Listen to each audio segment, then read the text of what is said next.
O livro de Ester se destaca por duas razões. É um dos únicos livros na Bíblia nomeados em homenagem a mulheres, ao lado de Ruth, e é um dos poucos que nunca menciona diretamente o nome de Deus, assim como o Cântico dos Cânticos. Esta peculiaridade tem intrigado muitos estudiosos. Ester, em sua essência, é uma narrativa bela e romântica. Mas qual é o seu propósito na Bíblia? O que podemos aprender com ela?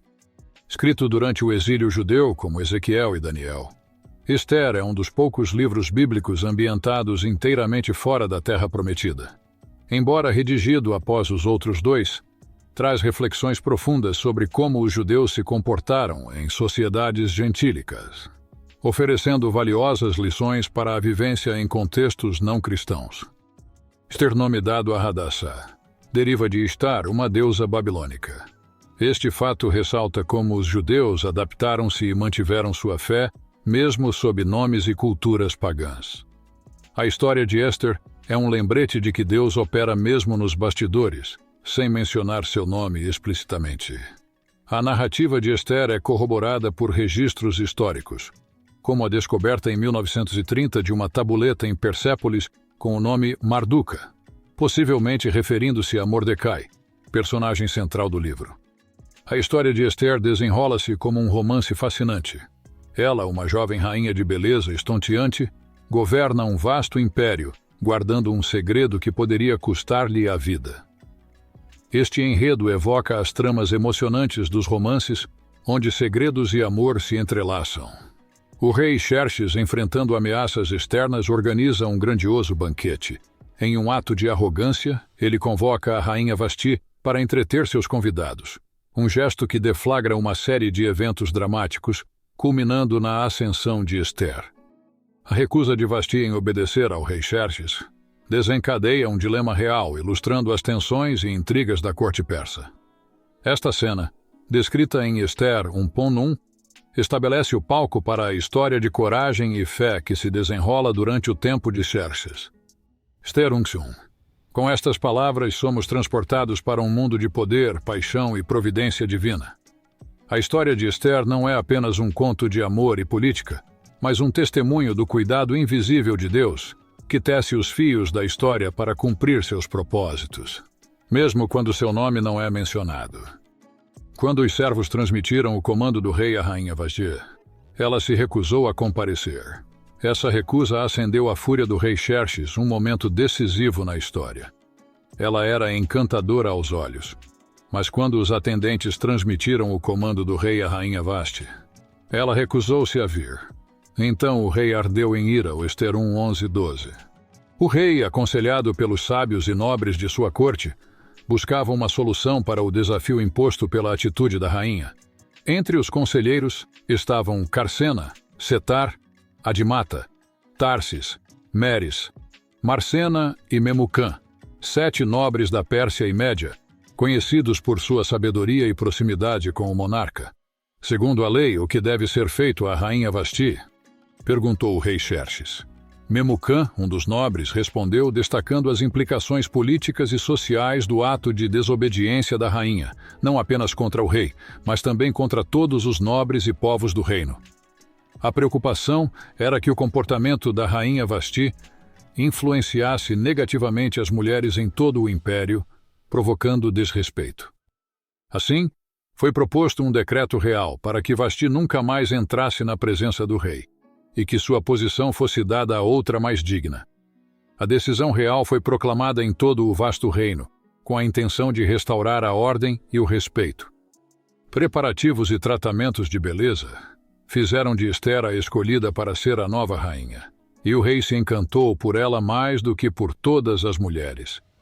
Ela obteve graça e favor aos seus olhos. Ester 2:17. Ester, a nova rainha, conquistou o rei mais do que qualquer outra pretendente. Ele a coroou e festejou com um grande banquete, inaugurando um novo capítulo para o império. A história de Ester é ainda mais surpreendente, considerando sua origem na tribo de Benjamim, uma tribo com um passado conturbado. Mordecai, primo e pai adotivo de Ester, aconselhou-a a manter sua identidade judaica em segredo, um segredo que teria implicações profundas para o destino do povo judeu no império. Enquanto Ester ascendia ao trono, um novo personagem emergia: Hamã, o antagonista da história. A situação se torna ainda mais intrigante quando Hamã, que desprezava os judeus, se torna uma figura influente na corte. Com Ester no trono e Hamã ganhando poder, a história se encaminha para um conflito dramático. A recusa de Mordecai em se prostrar diante de Hamã desencadeia uma série de eventos que colocam em risco a vida dos judeus no império, levando a uma prova de fé e coragem. Hamã, motivado pelo ódio, propõe ao rei a exterminação completa dos judeus, justificando que eram um povo distinto, com suas próprias leis e tradições, e assim desajustados no império. Ele até oferece uma recompensa substancial ao tesouro real para garantir a execução deste plano. O destino dos judeus foi decidido por sorteio, marcando o 13º dia do mês, um dia que passou a ser associado à superstição. Quando os judeus descobriram o plano sinistro, eles jejuaram, vestiram-se com saco e cobriram-se de cinzas, em sinal de luto e súplica. Mordecai, reconhecendo a posição única de Ester, envia-lhe uma mensagem, implorando que ela interceda junto ao rei. Ele sugere que talvez Deus a tenha colocado como rainha exatamente para este momento crítico. Ester enfrenta um dilema: revelar sua identidade judaica arriscando sua própria vida ou permanecer em silêncio. Ela decide corajosamente: se eu perecer, perecerei. Ester 4:16. Assim, ela planeja como fazer sua súplica ao rei. Vestida em suas vestes reais, Ester se apresenta no pátio interno do palácio, diante da sala do rei.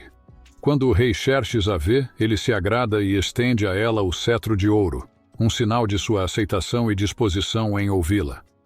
O rei pergunta a Ester qual é seu pedido, prometendo até metade do reino.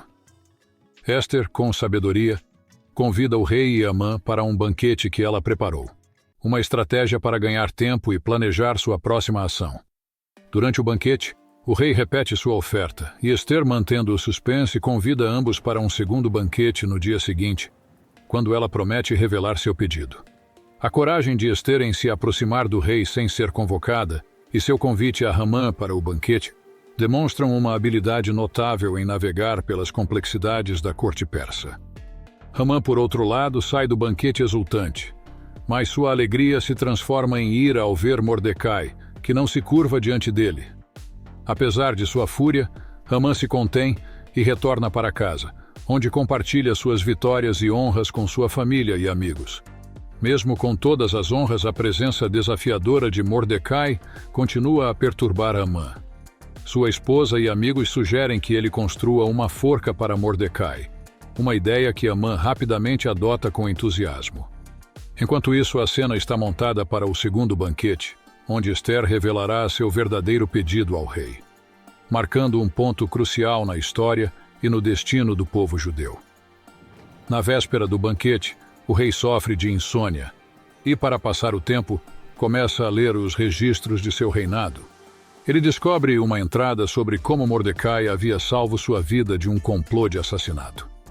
O rei percebe que nunca recompensou Mordecai por este ato heróico.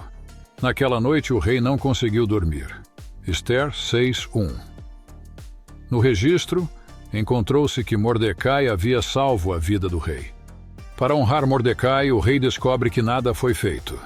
Nesse exato momento, Hamã entra no pátio externo do palácio com a intenção de pedir ao rei permissão para executar Mordecai na forca que ele havia preparado.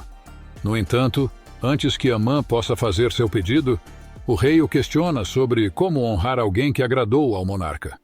Hamã, presumindo que o rei se referia a ele próprio, sugere uma grande celebração. O rei aceita a sugestão, mas para a surpresa de Hamã, é Mordecai quem é homenageado. Neste momento de virada incrível, Ester encontra a coragem para revelar ao rei a trama malévola de Hamã contra seu povo. O rei, ao aprender sobre o plano, ordena que Hamã seja executado na mesma forca que ele havia preparado para Mordecai. O rei e Hamã foram ao banquete com a rainha Ester. Ester 7:1. Durante o banquete, a rainha Ester revela sua petição: a salvação de sua própria vida e a do seu povo. Ela expõe o plano de Hamã de aniquilar os judeus incluindo a si mesma. Com grande coragem e eloquência, Ester apela ao rei. Se eu alcancei favor aos teus olhos, ó rei, e se for do teu agrado, salva minha vida. Esta é a minha petição. E poupa o meu povo. Este é o meu pedido. Ester 7:3. O rei Xerxes, indignado, questiona quem ousaria tal ato. Ester então revela que o adversário e inimigo é o próprio Amã. Tomado pelo terror, Amã suplica por sua vida à rainha Ester. Enquanto o rei se afasta para o jardim do palácio, Amã, desesperado, implora a Ester por misericórdia. Ao retornar, o rei encontra Amã suplicante junto a Ester e, interpretando mal a cena, o rei acusa Amã de atentar contra a rainha em sua própria presença. A ordem do rei. O rosto de Amã foi coberto, simbolizando sua queda iminente. Em uma reviravolta surpreendente, um novo decreto é emitido, permitindo que os judeus se defendam e aniquilem quaisquer forças armadas que os ataquem. Este momento é uma intervenção divina, um ponto de virada para o povo judeu. Contra todas as expectativas, os judeus que estavam destinados ao massacre agora estão preparados. Seus adversários, inclusive a família de Amã, no 13º dia do 12º mês de Adar, Ester 9:1, os inimigos dos judeus esperavam dominá-los. Mas agora os judeus conseguem a supremacia, demonstrando a força e resiliência de sua fé e comunidade. A vitória dos judeus se espalha por todas as províncias do rei Xerxes.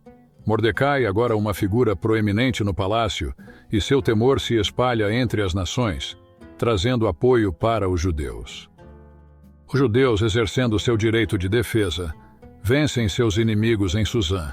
Eles derrotam e matam 500 homens, incluindo os 10 filhos de Amã, mas não tocam nos espólios, demonstrando a pureza de suas intenções. O rei, ao saber das baixas em Suzã, questiona Ester sobre seus desejos adicionais. Ela pede permissão para que os judeus em Suzã possam continuar sua defesa no dia seguinte e que os filhos de Amã sejam expostos em postes como um símbolo de justiça. A permissão é concedida e os 10 filhos de Amã são empalados. Este ato simboliza a derrota completa do mal que Amã representava e a vitória da justiça divina. Se o edital original de Amã tivesse sido executado, não haveria judeus restantes no império, mudando o curso da história e até a linhagem de Jesus.